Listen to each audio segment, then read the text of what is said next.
বন্ধুরা, ক্রিকেট মাঠে যখনই ভারতের জয় নিয়ে কথা হয় তখনই উঠে আসে অলরাউন্ডার হার্দিক পান্ডিয়ার নাম। আজ আমরা ফিরে যাব সেই বিশেষ ম্যাচে যেখানে প্রতিপক্ষ ছিল নামিবিয়া। অনেকের মনে হতে পারে নামিবিয়া ছোট দল, কিন্তু সেই ম্যাচে হার্দিক পান্ডিয়া যে পারফরম্যান্স দেখিয়েছিলেন তা ছিল বিশ্বমানের। ব্যাট হাতে ঝড়ো 52 রান এবং বল হাতে 3টি গুরুত্বপূর্ণ উইকেট। হার্দিক যেন একাই ম্যাচটি ছিনিয়ে নিয়েছিলেন। তবে শুধু খেলা নয়, ম্যাচ শেষে তিনি যা করলেন তা দেখে পুরো ক্রিকেট বিশ্ব তাকে কুর্নিশ জানাচ্ছে। আজকের ভিডিওতে আমরা আলোচনা করব হার্দিকের সেই দুর্দান্ত ইনিংস এবং ঈশান কিষানের প্রতি তার এক মহানুভবতার গল্প নিয়ে। ম্যাচের শুরু থেকেই ভারতীয় বোলাররা নামিবিয়াকে চাপে রেখেছিল। হার্দিক পান্ডিয়া যখন বল হাতে এলেন তখন তার সুইং আর বাউন্সে দিশেহারা হয়ে পড়ে নামিবিয়ার ব্যাটাররা। একে একে 3টি মূল্যবান উইকেট তুলে নিয়ে তিনি প্রতিপক্ষের মিডল অর্ডার ধসিয়ে দেন। এরপর ভারত যখন ব্যাটিংয়ে নামে তখন হার্দিক ক্রিজে এসে রুদ্রমূর্তি ধারণ করেন। মাঠের চারদিকে ছক্কার বৃষ্টি বইয়ে দিয়ে তিনি মাত্র কয়েক ওভারেই পূর্ণ করেন তার হাফ সেঞ্চুরি। তার 52 রানের এই হার না মানা ইনিংসটি ভারতকে এক বিশাল জয় এনে দেয়।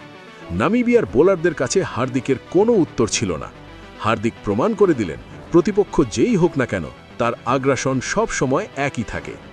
ম্যাচ শেষ হবার পর যখন হার্দিক পান্ডিয়াকে ম্যান অব দ্য ম্যাচ ঘোষণা করা হলো তখন এক আবেগঘন মুহূর্তের সৃষ্টি হয়। ট্রফিটি হাতে নেওয়ার সময় হার্দিকের চোখে জল চলে আসে। দীর্ঘদিনের চোট, ফর্ম নিয়ে সমালোচনা এবং কঠোর পরিশ্রমের পর এই জয়টি ছিল তার জন্য এক বড় স্বস্তি। নিজের দেশ ও দলের জন্য অবদান রাখতে পেরে তিনি কতটা গর্বিত তা তার চোখের জলেই স্পষ্ট ছিল। গ্যালারিতে থাকা দর্শকরাও তখন দাঁড়িয়ে তাকে সম্মান জানান। তবে ভিডিওটির সবচেয়ে আকর্ষণীয় অংশ ছিল হার্দিকের এক মানবিক কাজ।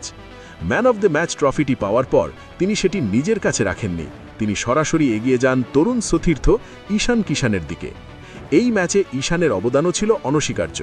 হার্দিক তার নিজের পুরস্কারটি ঈশানের হাতে তুলে দেন। তিনি মনে করেন তরুণ খেলোয়াড়দের আত্মবিশ্বাস বাড়ানোই একজন সিনিয়রের কাজ। সতীর্থের প্রতি হার্দিকের এই ভ্রাতৃত্ববোধ এবং সম্মান দেখে সোশ্যাল মিডিয়ায় প্রশংসার ঝড় বয়ে যায়। এটি প্রমাণ করে যে হার্দিক শুধু মাঠের লড়াইয়ে বীর নন, মাঠের বাইরেও একজন সত্যিকারের বড় হৃদয়ের মানুষ। হার্দিক পান্ডিয়ার এই অলরাউন্ড পারফরম্যান্স এবং তার এই মহানুভবতা সব সময় ক্রিকেট প্রেমীদের মনে গেঁথে থাকবে। বন্ধুরা, হার্দিকের এই আচরণ এবং নামিবিয়ার বিপক্ষে তার এই পারফরম্যান্স আপনার কাছে কেমন লেগেছে? আপনি কি মনে করেন হার্দিকই বর্তমানে ভারতের 1 নম্বর অলরাউন্ডার? কমেন্ট করে আমাদের জানান। ভিডিওটি ভালো লাগলে লাইক দিন এবং আমাদের চ্যানেলটি সাবস্ক্রাইব করে পাশে থাকুন। ধন্যবাদ।